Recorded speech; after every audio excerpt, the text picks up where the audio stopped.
tentang proses pengambilan keputusan kan sebelumnya sudah kita pelajarin kan, tapi nggak secara detail.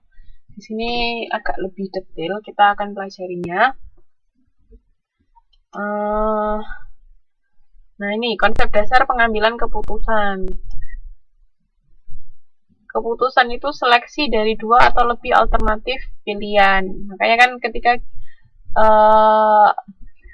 kita mau memutuskan sesuatu kan pasti ada alternatif pilihannya. Kira-kira mau yang A apa yang B, ataupun juga misalnya nggak ada pilihan kan tetap berarti nggak menentukan keputusan, tinggal satu ya udah dijalanin berarti kan.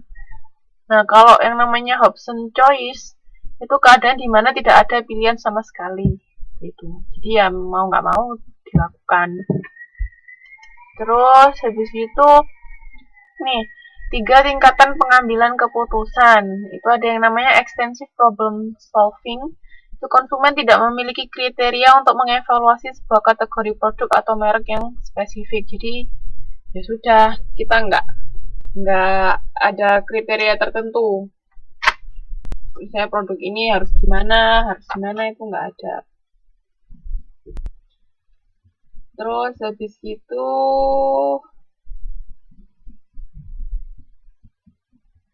karena tidak ada kriteria ya kan dia nggak punya kriteria apa-apa, misalnya belum ada pengetahuan tentang suatu produk, biasanya dia akan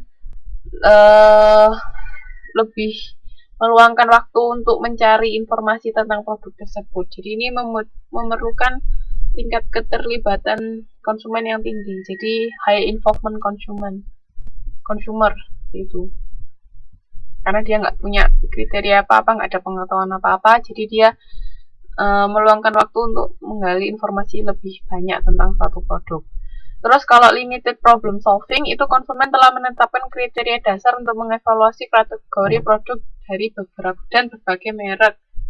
Jadi dia sudah tahu duluan kalau mau beli makanan yang enak seperti apa, di mana tempatnya, ya sudah. Jadi nggak perlu susah-susah mikir, nggak perlu meluangkan banyak waktu, tinggal jalan. Terus yang terakhir itu routinized response behavior.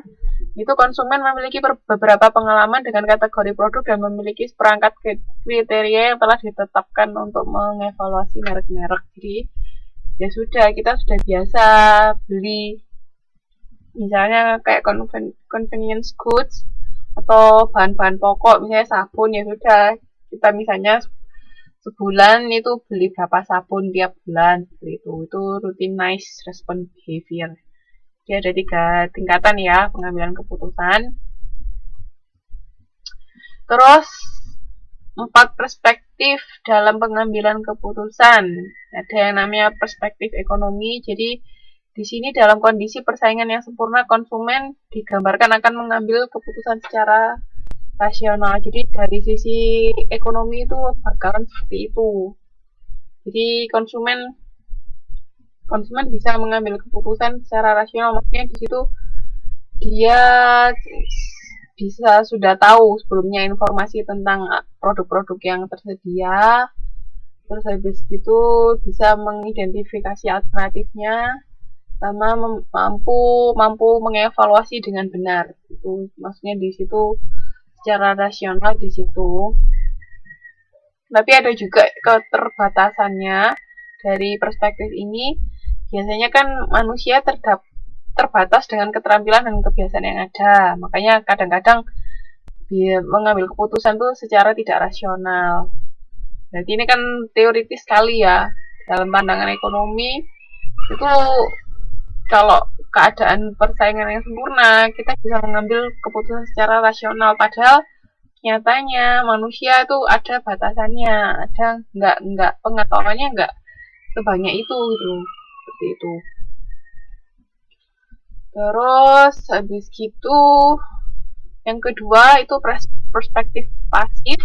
Itu konsumen pada dasarnya tunduk pada kepentingan mereka sendiri dan terhadap usaha promosi para pemasar. Jadi sebenarnya ya udah, kita butuh apa ya kita ikutin, menuruti kata hati. Jadi makanya tadi tidak rasional. Apalagi mungkin kita wanita kadang-kadang impulsif buying behavior-nya itu masih sangat tinggi.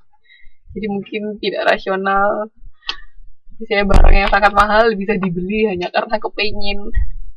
Waalaikumsalam, ya mbak, nggak apa-apa. Itu perspektif pasif ya.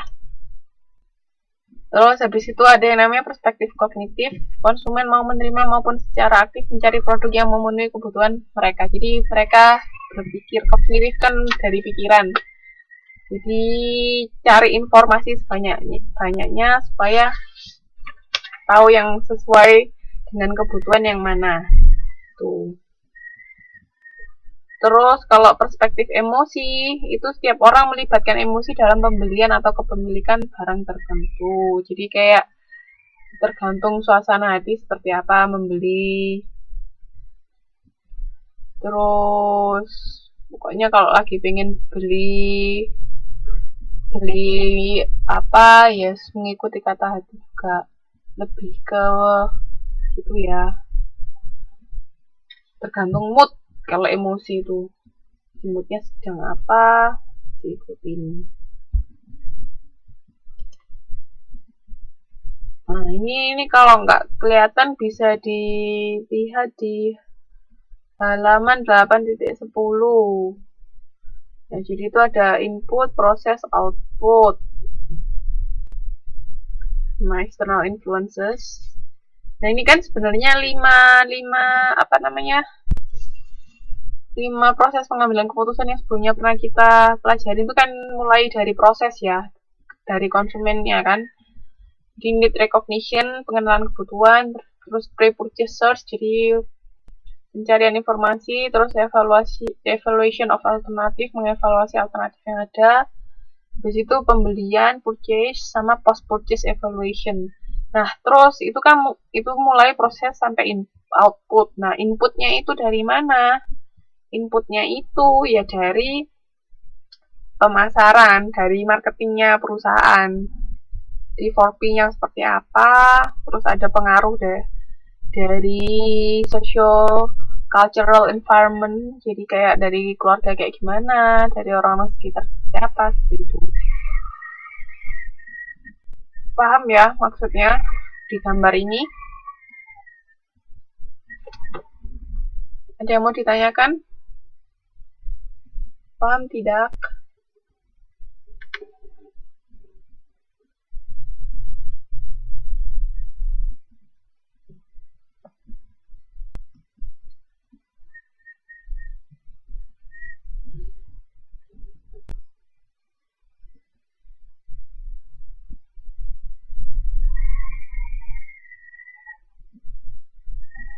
Jadi tadi perspektif pengambilan keputusan apa aja?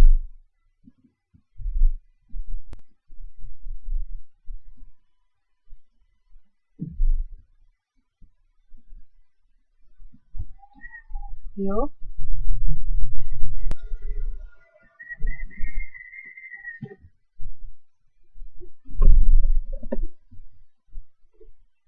Empat perspektif apa aja dalam pengambilan keputusan?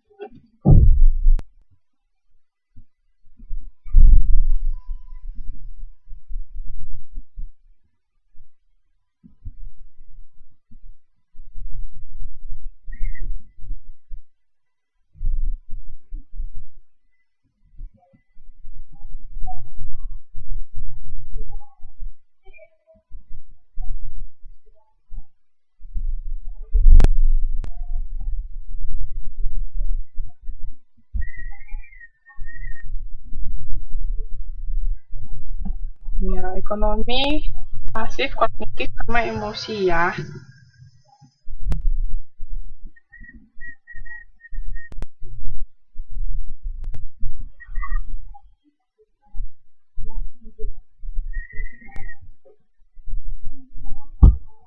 Oke, kalau nggak ada yang mau ditanyakan, saya lanjutkan.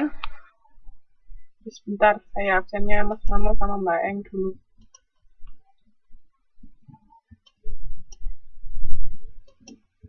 Mbak Ani ini nggak bisa datang sama sekali ya?